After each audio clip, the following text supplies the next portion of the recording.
برادران ملت اسلامی، السلام علیکم ورحمۃ اللہ وبرکاتہ۔ الحمدللہ وکفا وسلام علی حبیبہ المصطفیٰ، اما بعد فاعوذ باللہ من الشیطان الرجیم، بسم اللہ الرحمن الرحیم۔ ارأیت من اتخذ الہہ ہواہ افانت تکون علیہ وکیلا ام تحسب ان اکثرهم يسمعون او يعقلون انهم الا كالانعام بل هم اضل سبیلا۔ صدق اللہ مولانا العظیم۔ بارگاہ رسالت معاب صلی اللہ علیہ وسلم میں درود پاک کا ہدیہ پیش کریں۔ اللہم صلی علی سیدنا و مولانا محمد معدن الجود والکرم وآلہ واصحابہ الکرام وابنہ الکریم وبارک وسلم صلاة دائمة سرمدا ابدا۔ رب ذوالجلال قرآن عظیم میں یوں ارشاد فرماتا ہے، اے رسول کیا آپ نے نہیں دیکھا ان لوگوں کو جنہوں نے اپنی خواہشات کو اپنا خدا بنا لیا ہے، اپنی خواہشات کو اپنا معبود بنا لیا ہے، جو وہ چاہتے ہیں اسی کے پیچھے بھاگتے ہیں، اس کی عبادت کرتے ہیں۔ اور اللہ تعالیٰ فرماتا ہے، اے نبی کیا آپ ایسوں کی سفارش کریں گے اور ایسوں کے آپ وکیل بنیں گے جو اپنے خواہشات کے پجاری ہیں؟ اور اللہ فرماتا ہے ان میں سے تو اکثر ایسے ہیں کہ انہیں عقل نہیں ہے، وہ جانوروں سے بھی بدتر ہیں، جو اپنے خواہشات کے پیچھے بھاگ رہے ہیں۔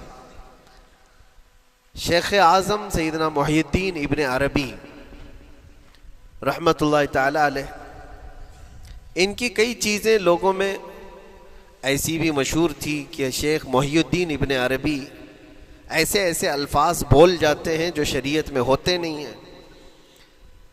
بہت سارے مسائل ان کے ہیں، لیکن ایک بار شیخ محی الدین ابن عربی بیٹھے ہوئے تھے، کرسی پر ہیں، سامنے مریدین بھی ہیں، بہت سارے ملنے والے لوگ بھی آئے ہوئے ہیں۔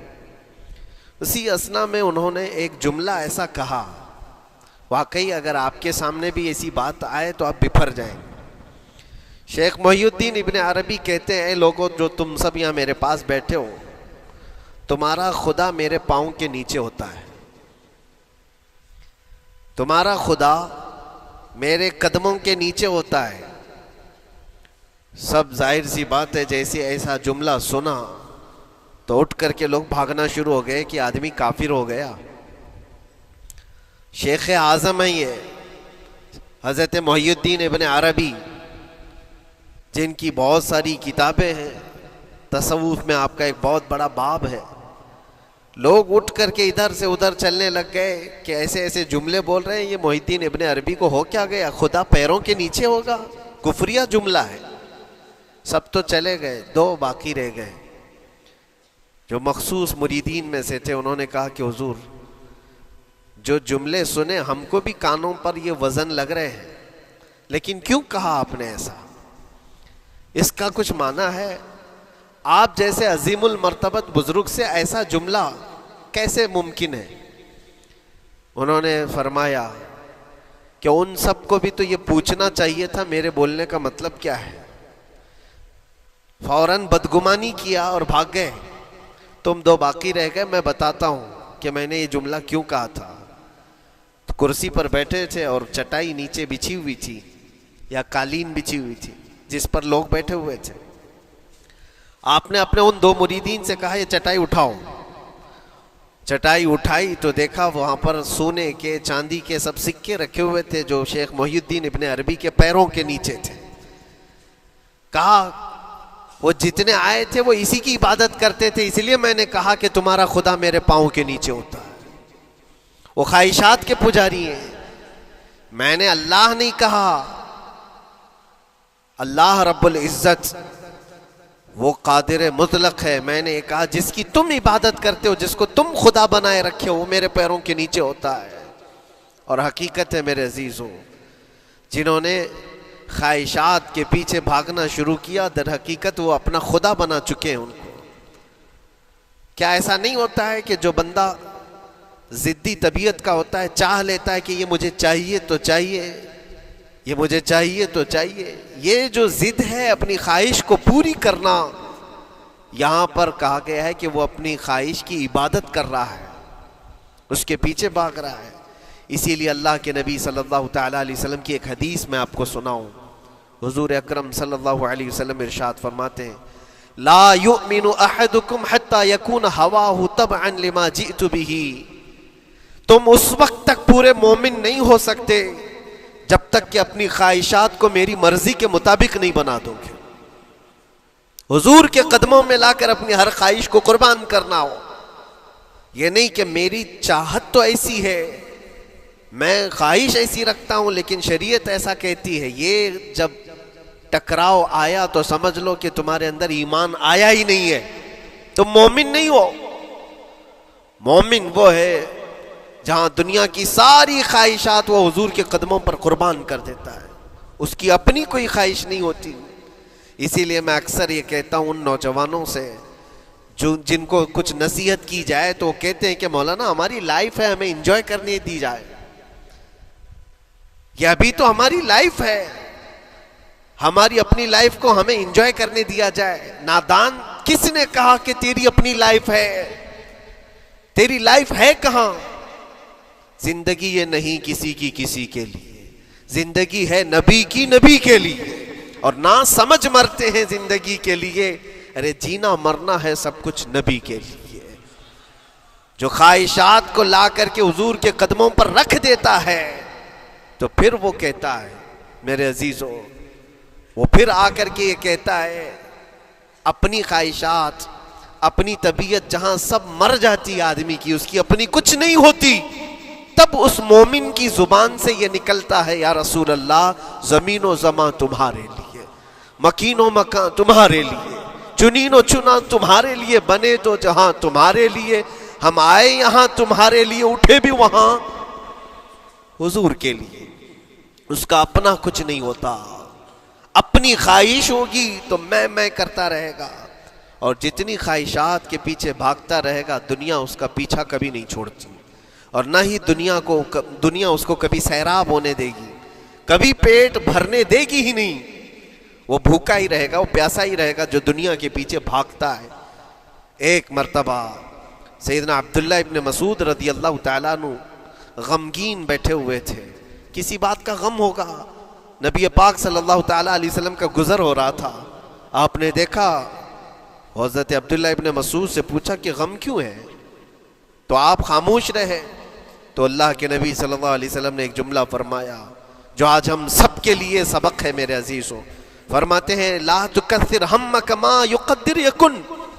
اپنے غم کو زیادہ مت بڑھا، جتنا لکھا ہے اتنا مل کے رہے گا.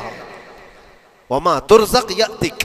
جتنا اللہ نے رزق لکھا ہے وہ آ کر رہے گا، وہ تیرے پاس آ جائے گا. غم کب بڑھتے ہیں انسانوں کے؟ ہمارے اندر جو ٹینشن جس کو آپ کہہ رہے ہو، فرسٹریشن کہہ رہے ہو، یہ سب چیزیں انسان کی زندگی میں کب آتی ہیں؟ جب یہ اپنی لو اور اپنی خواہشات دنیا سے لگاتا ہے.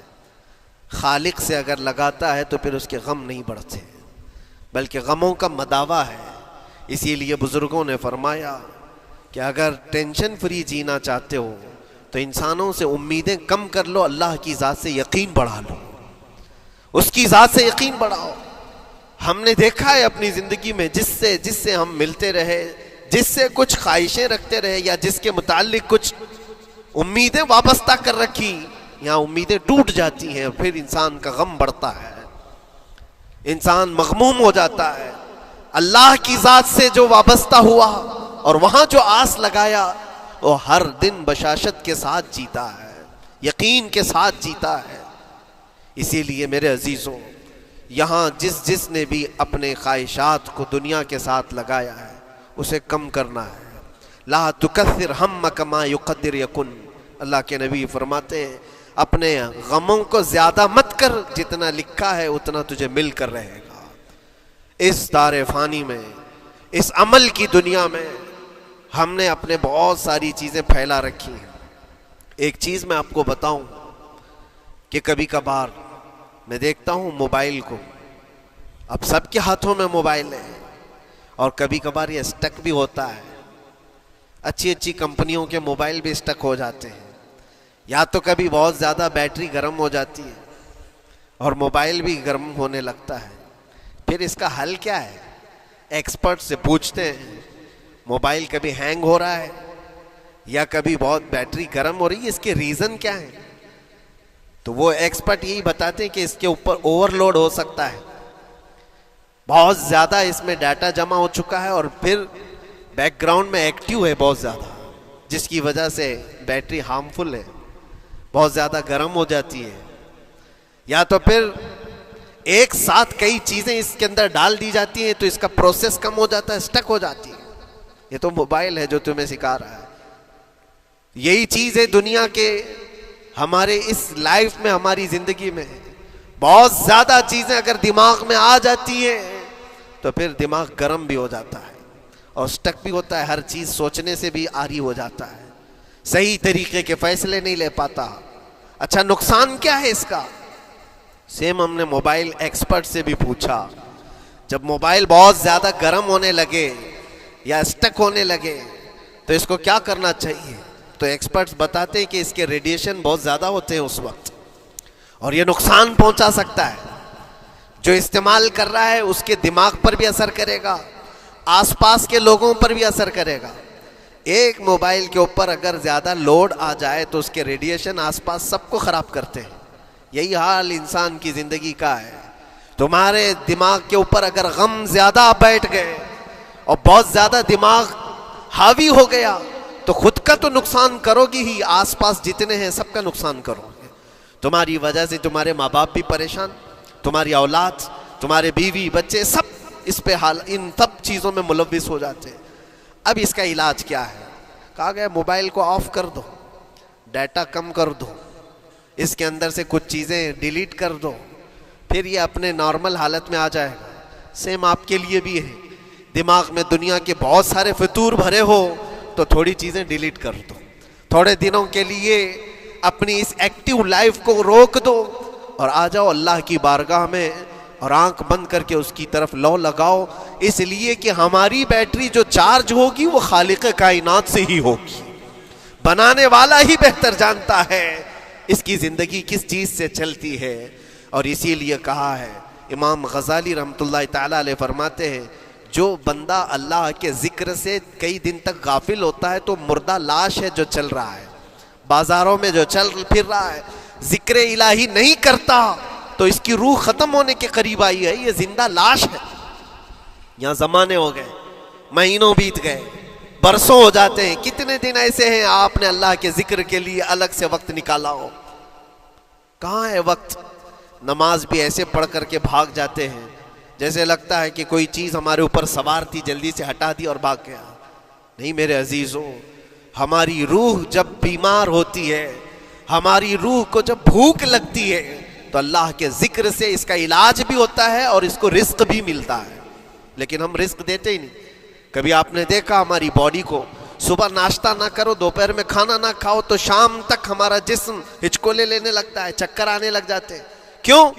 جسم 2 وقت کے کھانے کو چھوڑنا برداشت نہیں کر پاتا, کمزوری آ جاتی ہے. جسم کو بھوک لگتی ہے, ہمیں کھانا دینا اسے ضروری ہے. اسی طرح اللہ نے ہماری جو روح بنایا ہے, روح کو بھی رزق کی ضرورت ہے. اور روح کا رزق کیا ہے؟ روح کا کھانا پینا کیا ہے؟ کاجو بادام میوے پستے کھا کر کے روح کو طاقتور نہیں بنا سکتے. فرمایا گیا روح کی غذا اللہ کا ذکر ہے. جب بندہ اللہ کا ذکر کرتا ہے تو اس کی روح کو طاقت ملتی ہے اور روح کمزور نہیں رہتی, طاقتور بن جاتی ہے. عزیزان گرامی وقار, پھر میں خلاصتاً یہ بات کہوں گا کہ ہم نے دنیا میں اتنی ساری چیزیں پھیلا لی ہیں, اتنے سارے, جس کی وجہ سے غموں کا بوجھ ہمارے دماغ پر طاری ہے. اور ایک وقت وہ آئے گا جب ساری چیزیں چھوڑ کر کے فوراً بھاگنا پڑے گا, نکلنا پڑے گا. کچھ لوگوں کے متعلق کہا گیا ہے کہ روح نکلنے کے وقت اس کو بہت تکلیف ہوتی ہے, سب کے لیے نہیں. کچھ ایسے لوگ ہیں جن کی روح نکلنے کے وقت درد زیادہ ہوتا ہے, تکلیف زیادہ ہوتی ہے مرنے کے وقت. پوچھا گیا کیوں؟ کہا کہ یہ روح جو ہے اس کی ساری بنائی ہوئی چیزوں میں اٹکی ہوئی ہے, اس کی اولاد میں بھی ہے, اس کے مال میں بھی لگی ہوئی ہے، اس کے گھر میں بھی لگی ہوئی ہے، اس کے جائیداد میں بھی لگی ہوئی ہے۔ روح جب نکل رہی ہوتی ہے ان سب چیزوں سے بھی نکل رہی ہے، جہاں جہاں اس کی خواہشات لگی ہوئی تھی سب جگہ سے کھینچا جا رہا ہے، تو درد بڑھتا چلا جاتا ہے، تکلیف بڑھتی چلی جاتی ہے، اور پھر وہ جب دیکھ رہا ہوتا ہے خالی ہاتھ جا رہا ہو، تکلیف زیادہ ہوتی ہے۔ اسی لیے میرے عزیز و اللہ کے نبی صلی اللہ تعالیٰ علیہ وسلم کا جب آخری وقت آیا، آپ کے وصال کا وقت آیا، حضور نے اپنی بیویوں کو بلایا، ازواج مطہرات کو بلایا اور پوچھا کہ کس کے پاس کتنا سونا ہے، کتنا زیور ہے۔ ازواج مطہرات نے کہا میرے پاس اتنا ہے، ان کے پاس اتنا ہے، سب نے اپنے چاندی سونے کے زیورات لا کر پیش کر دیا۔ حضور پاک صلی اللہ علیہ وسلم نے فرمایا اے میری بیویوں، اے میری ازواج، اگر تم چاہو تو یہ سب اللہ کی راہ میں خیرات کر دو، اللہ کی راہ میں اس کو وقف کر دو، خیرات کر دو۔ بیویوں نے پوچھا یا رسول اللہ صلی اللہ علیہ وسلم، کیا آج سے سونا چاندی پہننا حرام ہو گیا ہے؟ کیا ہمارے لیے ناجائز ہو گیا ہے؟ نبی پاک صلی اللہ علیہ وسلم نے فرمایا نہیں، زینت تو تمہارے ہی لیے ہے، سونا اور چاندی تمہارے لیے ہے، حرام نہیں ہے، ناجائز نہیں ہے، لیکن میں دیکھ رہا ہوں میری زندگی کا آخری وقت آ گیا، میں رب ذوالجلال کی بارگاہ میں جانے والا ہوں، میں یہ چاہتا ہوں کہ اس حال میں دنیا سے جاؤں کہ میرے گھر میں سونا چاندی کا کوئی ٹکڑا پڑا ہوا نہ ہو اور اللہ کی بارگاہ میں فقیر اٹھایا جاؤ۔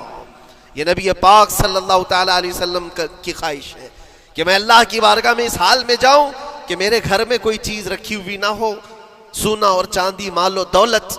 کیونکہ میرے عزیزوں اسی سے اندازہ کرو انسان اپنی خواہشات میں اتنا گھر جاتا ہے کہ اس سے نکلنا اس کے لیے مشکل ہوتا ہے، اور روح نکلنے کے وقت یہی تو تکلیف ہوتی ہے کہ کہاں کہاں کیا کیا بنایا تھا، کتنا جمع کیا تھا، حساب کرتے کرتے اس کی روح نکل جاتی ہے۔ ہم نے دیکھا ہے، میں اپنا ایک تجربہ بتاتا ہوں، عمرہ سے ہم واپس آ رہے تھے، 40 لوگوں کا قافلہ تھا، ایئرپورٹ پر پہنچے، بہت تاخیر ہو چکی تھی اور فلائٹ کا وقت بہت کم رہ گیا تھا، اور حاجی لوگ ماشاءاللہ جاتے ہیں تو خوب بھر بھر کر کے سامان بھی لیتے ہیں، کیا کیا سامان تھے سب کے پاس، اور ہمارا بار بار جانا آنا ہوتا ہے، میں کبھی کوئی زیادہ چیزیں رکھتا نہیں۔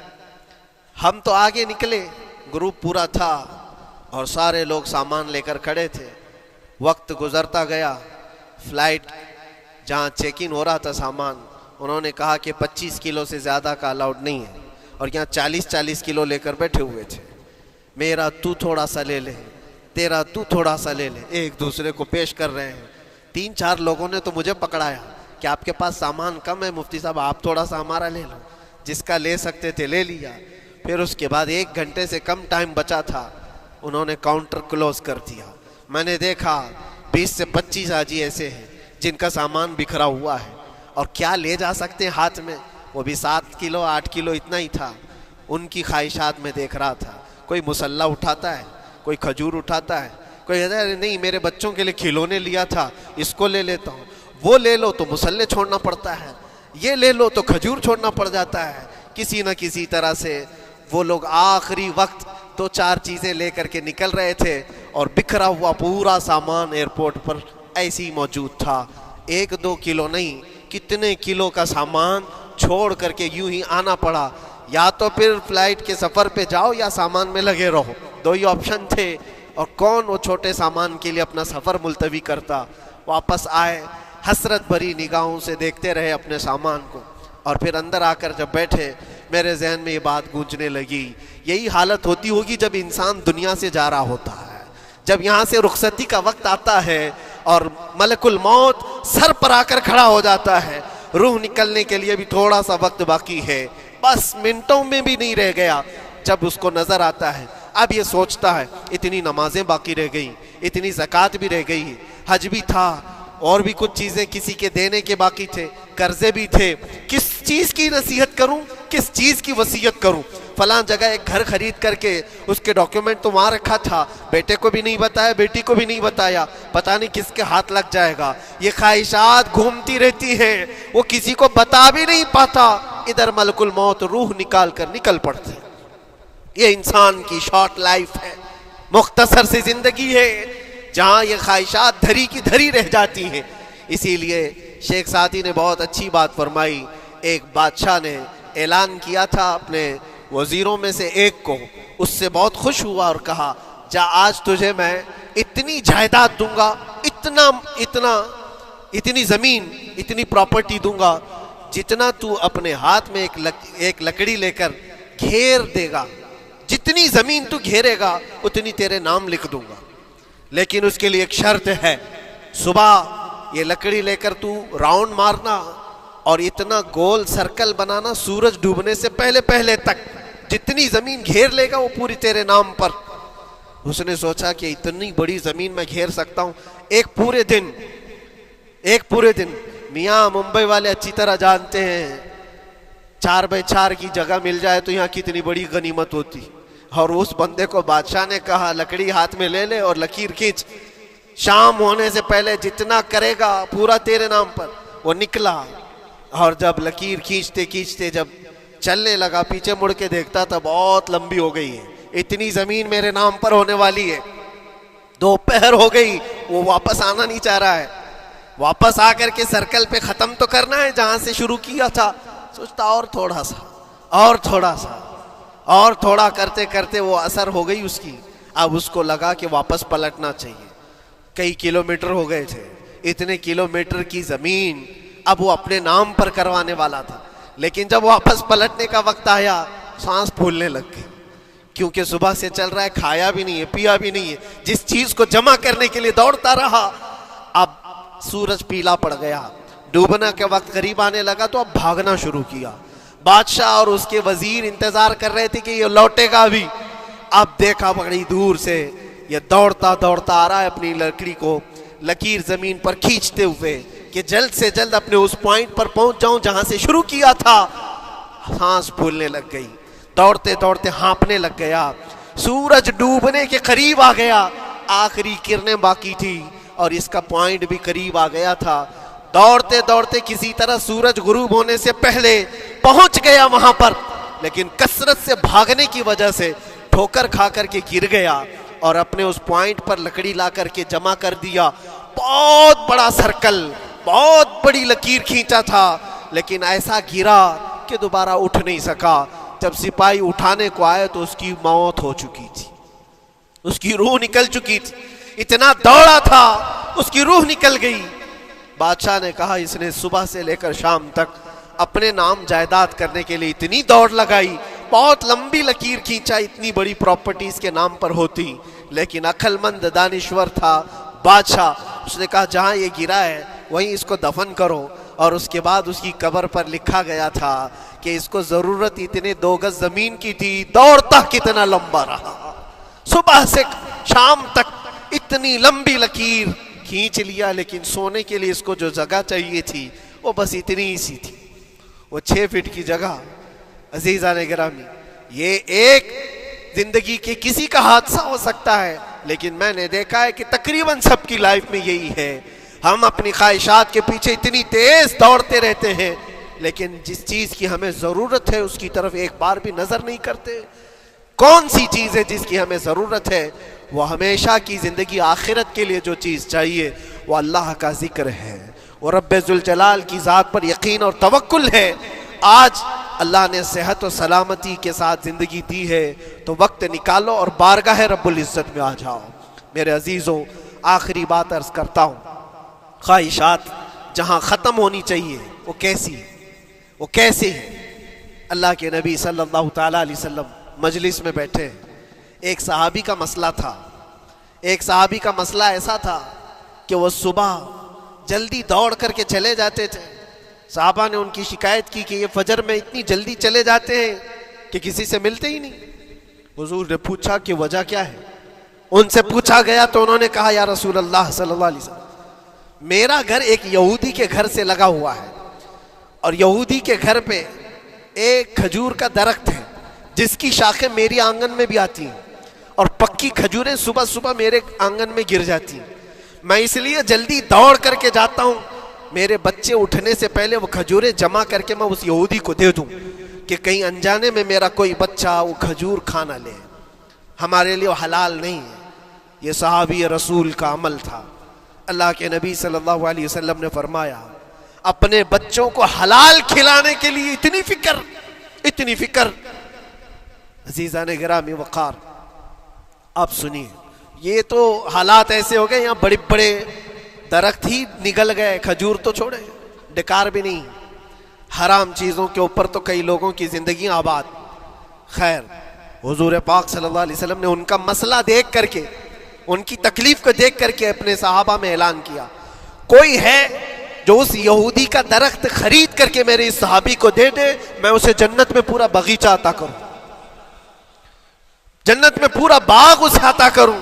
صحابہ، ظاہر سی بات ہے، ایک بار حضور نے فرمایا تو پھر اس کو حاصل کرنے کے لیے ایسی دوڑ لگتی تھی، سب گئے، میں حاصل کر لوں، میں حاصل کر لوں۔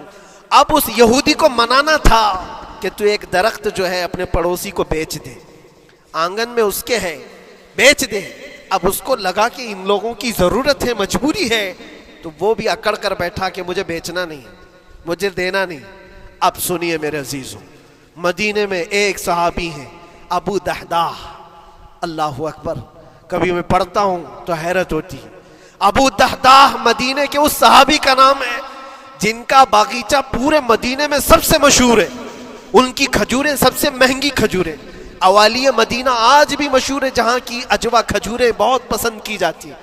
ابو دحداح کا باغیچہ بنا ہوا تھا، بڑا خوبصورت تھا، لوگ مثال دیتے تھے، تعریفیں کیا کرتے تھے، ابو دحداح کا باغیچہ مدینے میں سب سے قیمتی باغیچہ ہے۔ ابو دحداح حضور کی بارگاہ میں آتے ہیں، کہتے ہیں یا رسول اللہ صلی اللہ علیہ وسلم، اگر میں اس ایک درخت کو خرید کر کے وقف کر دوں تو کیا میرے آقا مجھے بھی ملے گا جنت میں؟ اللہ کے نبی نے فرمایا جو میں نے وعدہ کیا ہے وہ تجھے بھی عطا کیا جائے گا۔ ابو دحداح کہتے ہیں اس یہودی کے پاس سیدھے آتے، کہا کہ تو ایک درخت بیچ دے گا، بدلے میں تجھے بہت اچھی قیمت دیتا ہوں۔ اس نے کہا کیا دو گے؟ کہا مدینے میں ابو دحداح کا باغیچہ تمہیں پتہ ہے؟ اس نے کہا ہاں جانتا ہوں، نام بہت سنا ہوا ہے۔ کہا وہ پورا باغیچہ اس ایک درخت کے بدلے دے دیا جائے گا، ایک درخت کے بدلے دے دیا جائے گا۔ اس یہودی نے کہا کیا مذاق کر رہے ہو؟ یہ کیا مذاق ہے؟ میرے آنگن میں اگے ہوئے ایک درخت کی وجہ سے ابو دحداح کا اتنا قیمتی باغیچہ دے دیا جائے گا، یہ کیسے پاسبل ہے؟ اس صحابی نے کہا اللہ کے نبی کی بات ہے، ہم مذاق نہیں کرتے، ہمارے لیے وہ ایک باغیچہ کیا ایسے 70 باغیچے ہوں، نبی پاک کی بات پر ہم سب عطا کر دیں، سب ہم وقف کر دیں۔ اس یہودی نے کہا کہ ان کی تو مت ماری گئی ہے مسلمانوں کی، یہ دیکھو اپنے نبی کی بات پر اتنا قیمتی باغیچہ مجھے دینے کو تیار ہے۔ اور پھر اس نے سوچا سودا بھی تو اچھا ہی ہے، باغیچہ تو ملے گا ہی، لیکن جو میں درخت بیچ رہا ہوں یہ جائے گا کہاں؟ یہ بھی تو میرے آنگن میں ہی رہنے والا ہے۔ درخت اگر کوئی خرید لیا تو ایسا تو نہیں ہے کہ یہ درخت وہاں جائے گا، یہ تو میرے آنگن میں ہی ہے، سودا کر لیا۔ کہا بات اگر سچی ہے تو میں یہ درخت اپنے پڑوسی کو جو تمہارا دوست ہے مسلمان اس کو دے رہا ہوں، بدلے میں مجھے ایک باغیچہ دے دو۔ ابو دحداح نے اسی وقت لکھ کر کے دے دی، یہ باغیچہ تیرے نام کا ہے۔ سوچو میرے عزیزوں، جس کو سینچا ہو محنتوں سے، جس باغیچے کو سجایا ہو، وہ راستے میں کھڑے ہو کر کے اس کا سودا کر رہے ہیں، کس بات پر؟ حضور پاک کی بات تھی، رسول اللہ کا فرمان تھا۔ آئے، ان کی بیوی ان کے بچے، باغیچے میں ہی گھر بنا ہوا تھا، نہایت ٹھنڈا گھر ہوا کرتا تھا، وہ لوگ سکون کے لیے وہاں بیٹھتے تھے۔ ابو دحداح اپنے باغیچے کے دروازے پر آئے، پھاٹک پر، اندر نہیں آتے، باہر کھڑے ہو کر کے اپنی بیوی کو پکارتے، ام دحداح پوچھتی ہے، وہ آواز آتی ہے کیا ہوا اندر کیوں نہیں آتے؟ باہر کھڑے ہو کر ابو دحداح کہتے ہیں بیگم باہر آ جا، یہ باغیچہ بک چکا ہے، اب ہمارا نہیں ہے، سامان لے، بچے لے اور باہر آ جا۔ بیوی نے کہا یہ کیسے اچانک؟ نہ کچھ کہا نہ کچھ بتایا، لیکن وہ عورتیں دنیا دار عورتیں نہیں تھیں، وہیں سے اندر سے کہتی ہے ابو دحداح میرا تم پر یقین ہے اگر سودا کیا ہوگا تو بہت بھاری سودا کیا ہوگا، ورنہ ابو دحداح کا باغیچہ مدینے میں بیچے جانے کے قابل نہیں ہے، کون ہے جو اس کی قیمت لگائے گا؟ میرا گمان یہ ہے کہ میرا شوہر اگر سودا کیا ہوگا تو بہت اونچا سودا کیا ہوگا۔ ابو دحداح نے کہا میری رفیق حیات باہر تو آ جا، میں تجھے بتاؤں کون سا سودا کیا ہے، باہر آ جا۔ بچوں کو لیتی اپنا سامان سمیٹتی ہے، اور اسی وقت باغیچہ چھوڑ کر کے باہر نکل آئی۔ ابو دہدا سے پوچھتی ہے یا اچانک سودا کرنے کی کیا ضرورت پیش آئی؟ یہ اس طرح سے اچانک تم نے سودا کر لیا اور مجھے باہر بلایا؟ کیا سودا کیا؟ کتنے پہ بیچا؟ ابو دہدا نے کہا میرے ہاتھ میں پیسہ تو 1 روپیہ نہیں، 1 درہم نہیں ہے۔ کہا پھر کتنے میں بیچا؟ کہا اندازہ بھی نہیں کر سکتی۔ اللہ کے نبی نے فرمایا میرے اس صحابی کے لیے جو ایک درخت خرید کر کے دے دے اسے میں جنت کا باغیچہ عطا کروں گا۔ میں نے اپنے دوست مسلم بھائی کے لیے اس کا درخت خرید کر کے وقف کیا ہے اور بدلے میں اس یہودی کو یہ باغیچہ دے دیا ہے۔ بیوی وہ نہیں تھی جو یہ کہتی کہ مت ماری گئی ہے تیری، گھر بیچ کے آ گیا، فلاں کر کے آ گیا۔ وہ دنیا دار عورت نہیں تھی، ہاتھ اٹھاتی ہے اور سر پر رکھتی ہے اور کہتی ہے ابو دہدا مجھے تمہارے بارے میں یہی یقین تھا، قسم رب ذوالجلال کی اگر وہ یہودی اس باغیچے پر نہیں مانتا تو ہمارے پاس اور جو کچھ تھا سب دے کر کے ہم نبی پاک کی بات پر عمل کر لیتے۔ حضور کی بات تھی، وہ یقین تھا، دنیا دے دیا، خواہشات قربان کر دیا قدم مصطفیٰ پر۔ اسی لیے اقبال نے کہا ہے کہ جو کچھ بھی ہمارے پاس ہے وہ نام مصطفیٰ سے ہے۔ آبرو ماز نام مصطفیٰ، ہم سب کی عزت و آبرو مصطفیٰ کے نام سے ہے۔ وہاں اپنی خواہشات قربان کر دو، ختم کر دو، اپنے اندر کی جتنی چیزیں ہیں حضور نے فرمایا تو اس کے بعد اپنی طبیعت نہیں، اپنی خواہش نہیں۔ تم اپنے گھر پر سوچتے بیٹھے رہو گے کہ میرا گھر کیسے، میری بیوی کیا بول رہی ہے، میرا باپ کیا بول رہا ہے، میری ماں کیا بول رہی ہے؟ نہیں، وہ صحابہ کی زندگی یہ تھی، دنیا کیا بول رہی ہے اس سے ہمیں مطلب نہیں، میرے مصطفیٰ کیا فرما رہے ہیں۔ اپنی خواہشات وہاں پر۔ حضرت انس بن نزیر ایک صحابی ہیں، وہ حضور صلی اللہ تعالیٰ علیہ وسلم کے بڑے رازدار صحابی تھے۔ حضور ان کے گھر پر موجود ہے، مکہ سے ایک لیٹر آیا، جنگوں کی وہ لوگ تیاری کر رہے تھے، اور انس بن نزیر کون ہے؟ یہ ان کی بیوی جو تھی انس بن نزیر کی، اپنی بیوی سے بہت محبت کرتے تھے، بلکہ عشق کرتے تھے، عشق کرتے تھے اپنی بیوی سے، اور عشق میں ان کی شادی بھی ہے، اپنی بیوی کو بہت چاہتے تھے۔ اب سنو، مصطفیٰ کریم صلی اللہ علیہ وسلم انس بن نزیر کے گھر پر ہے، مکہ سے ایک قاصد آیا اور رازدارانہ طور پر ایک خط دیا، کہا مکہ والے جنگوں کی تیاری کر رہے۔ حضور نے خط کو پڑھوایا اور انس بن نزیر سے کہا انس یہ بات تیرے اور میرے بیچ میں راز ہے، کسی سے نہیں کہنا، جب تک میں نہ کہوں اس خط کا ذکر کسی سے نہ کرنا۔ انس بن نزیر نے کہا اے اللہ کے نبی آپ کا حکم، اس کے بعد میری زبان نہیں کھلے گی۔ خط کو بند کر دیا، رکھ لیا۔ حضور جب تشریف لے گئے گھر سے، ان کی بیوی، ان کی محبوبہ، ان کی رفیق حیات جس کو بہت زیادہ چاہتے تھے آئی، کہا انس رسول اللہ گھر پر آئے تھے، کچھ راز کی بات چل رہی تھی، کیا بات چل رہی تھی؟ انس بن نزیر نے کہا دیکھ میری بیگم، محبت اپنی جگہ پر، وہ میرے مصطفیٰ کا راز، وہ میں نہیں شیئر کر سکتا، وہ نہیں بتا سکتا۔ بیوی ہنس کر کہتی تم نہیں بتاؤ تو کوئی بات نہیں، میں نے تو دیوار کے پیچھے سے سن لیا ہے، مکہ والے جنگوں کی تیاری کر رہے ہیں، خط آ گیا ہے۔ انس بن نزیر نے اپنی بیوی سے اتنی بات سنی، سیدھے جا کر کے گلا پکڑ لیا، گردن کو دبوچ دیا اور کہا اس وقت تک میں تیری گردن نہیں چھوڑوں گا جب تک میرے مصطفیٰ کا فرمان نہ آ جائے۔ گردن پکڑ لیا اس عورت کی جس کو سب سے زیادہ یہ چاہتے تھے، لے آئے حضور کے پاس، کہا یا رسول اللہ معاف کر دیں، آپ کا راز تھا، میں نے تو نہیں بتایا، مگر میری بیوی نے دیوار کے پیچھے سے سن لیا اور اس لیے میں اس کی گردن پکڑ کر کے لایا ہوں کہ کہیں میں مجرم نہ بن جاؤں، نبی پاک کا راز افشا کرنے والا میں مجرم نہ بن جاؤں۔ آقا اگر آپ حکم فرمائیں تو میں اس کو ختم کر دوں یا اس کو طلاق دے کر کے آزاد کر دوں، آپ کے فرمان پر میں کامل عمل کر سکوں۔ اللہ کے نبی نے فرمایا انس چھوڑ دے گردن، جس طرح تو ہمارے راز کی حفاظت کرتا ہے یہ میری صحابیہ ہے، یہ بھی میرے راز کی حفاظت کرے گی۔ اس کے بعد ہاتھ چھوڑ دیا اور اپنی بیوی سے کہا کہ دیکھ میری محبت، میرا عشق اپنی جگہ پر، بات جب مصطفیٰ کی آئے گی پوری کائنات کو میں چھوڑ دوں گا، میرے مصطفیٰ کی بات کو عمل کروں گا۔ اور اس بیوی نے بھی یہی کہا انس اگر تو مجھے راز بتا دیتا حضور کا، عشق میں ڈوب کر کے، محبت میں ڈوب کر کے، تو جو گلا تو نے میرا پکڑا کل میں تیرا گلا پکڑ کر حضور کے پاس لاتی کہ حضور یہ آپ کی غلامی کے قابل نہیں ہے. یہ ان کا کمال درجے کا ایمان تھا, اپنی خواہشات کو قربان کر دیا. ایک مدینے کی خاتون ایسی ہے, سب سے زیادہ حسین و جمیل لڑکی ہے. حضور کے پاس ایک حبشی کالے رنگ کے صحابی ہیں, آئے کہا یا رسول اللہ مجھ سے کوئی شادی نہیں کرتا. حضور نے فرمایا کہ جا میں تیری شادی کے لیے ایک جگہ پر پیغام بھیجتا ہوں, اور بھیجا اس لڑکی کے گھر.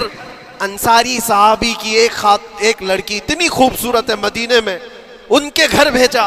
یہ تو حبشی قسم کے تھے. یہ ایک پیغام لے کر کے جب آئے, ماں باپ باہر بیٹھے ہوئے, لڑکی اندر ہے. ماں باپ نے دیکھا کیوں آئے ہو؟ کہا میں پیغام لے کر آیا ہوں. کس چیز کا؟ آپ کی بیٹی سے نکاح کا. کس نے بھیجا؟ کہا اللہ کے رسول نے. ماں اور باپ ہیں, شکل و صورت دیکھی اور ان کی حسینہ بیٹی. کہا ٹھیک ہے تم جاؤ واپس, ہم حضور سے بات کر لیں گے. اتنا ہی کہا, ٹال دیا ہوگا. وہ صحابی جو آئے تھے کالے رنگ کے, انہوں نے کہا یہ تو روز کی بات تھی, ہر جگہ ریجیکٹ ہوتا ہی تھا, میرے لیے تعجب کی بات نہیں تھی, میں تو واپس آیا حضور کے پاس. ہوا گھر میں کیا, اندر جوان لڑکی جو گھر میں موجود تھی بھر آئی. کہا ماں باپ سے پوچھتی ہے کہ اماں کون آیا تھا؟ کہا ایک نوجوان نکاح کا پیغام لے کر کے. اس خاتون نے کہا, لڑکی نے کہا آپ نے کیا کہا؟ کہا ہم بعد میں بات کر لیں گے. کہا آپ کو اندازہ نہیں آپ نے کتنی بڑی خطا کی ہے, اللہ کے نبی کا فرمان آیا تھا اور آپ نے ٹال دیا. میں تیار ہوں اس کے ساتھ نکاح کرنے کے لیے, نبی پاک کا حکم ہے. ماں باپ نے کہا بیٹا تو نے دیکھا ہے, بیٹا تو نے دیکھا جو پیغام لے کر کے آیا تھا وہ تیری میچنگ کا ہے یا نہیں, تو نے دیکھا؟ اس نوجوان نے کہا, اس لڑکی نے کہا میں نے پیغام لے کر آنے والے کو تو نہیں دیکھا, آمینہ کے لال کو تو دیکھا ہے, جس نے پیغام بھیجا ہے اس کو دیکھا ہے. اس کے حکم کے بعد پھر کسی کو دیکھنا بنتا ہی نہیں ہے. وہ دونوں ماں باپ دوڑتے ہوئے حضور کے پاس آئے, اور وہ صحابی ابھی بتا ہی رہے تھے کہ میں ریجیکٹ ہو کر کے آیا ہوں, تبھی ماں باپ بھی دوڑ کر کے آئے. کہا یا رسول اللہ خطا ہو گئی, ہم نے تاخیر کی آپ کے حکم میں. اے اللہ کے نبی ہم راضی ہیں, اپنی بیٹی کا نکاح انہی کے ساتھ کریں گے جن کا پیغام آپ نے بھیجا ہے. کیا اپنی خواہشات کو حضور کے قدموں میں لا کر قربان نہیں کیا؟ لیکن نکاح ہوا بھی. وہ نوجوان عبداللہ اسود نکاح کا ہے, حضور نے نکاح کروا دیا مسجد نبی, اور حضرت عثمان سے کہا کہ ان کو کچھ پیسہ دے دو, مال دے دو, شادی کا سامان تو خرید لے, جہیز لے لے, اپنا گھر سجا لے. ان کو صحابہ نے پیسے دیے, غریب تھے, میں بازار میں جا کر اپنی شادی کا سامان خرید رہے تھے. شام کے وقت اعلان ہو گیا مشرکین مکہ نے مدینے پر حملہ کیا ہے, اللہ کے نبی جہاد میں نکل رہے ہیں. یہ عبداللہ اسود جن کا نکاح مسجد میں ہوا اور رات کو سہاگ رات آج تھی, آج اپنے گھر دلہن لانے والے تھے, جو گھر سجانے کے لیے سامان خریدنا تھا جا کر کے گھوڑا خرید رہے, تلوار خرید رہے, اور اس کے بعد جنگ میں استعمال ہونے والا سامان خرید رہے. سب پیسے خرچہ کر دیے جنگ کے استعمال کے, زیرہ خرید لی, وہ ٹوپی خرید لی لوہے کی, سب خرید کر کے سیدھے میدان جنگ میں آ گئے. صحابہ بھی پہچان نہیں رہے تھے, صحابہ بھی نہیں پہچان رہے تھے. وہ غریب صحابی کبھی گھوڑے پر نہیں بیٹھے, لیکن شادی کا پورا پیسہ یہ جنگ کے سامان میں لگا دیا. اور جب جنگ شروع ہوئی احد کی, میدان جنگ میں جب صحابہ لڑ رہے تھے, حضور پاک پوچھتے ہیں اپنے صحابہ سے, یہ ایک جوان ہے جو پورا چہرہ ڈھکا ہوا ہے, گھوڑے پر بیٹھا ہے, جوان مردی کے ساتھ لڑ رہا ہے, اے میرے صحابہ جانتے ہو کون ہے یہ؟ صحابہ غور سے دیکھتے اور کہتے یا رسول اللہ یہ مدینے کا نہیں لگتا, ہمارے آپس کا نہیں ہے, کہیں باہر سے آیا ہے.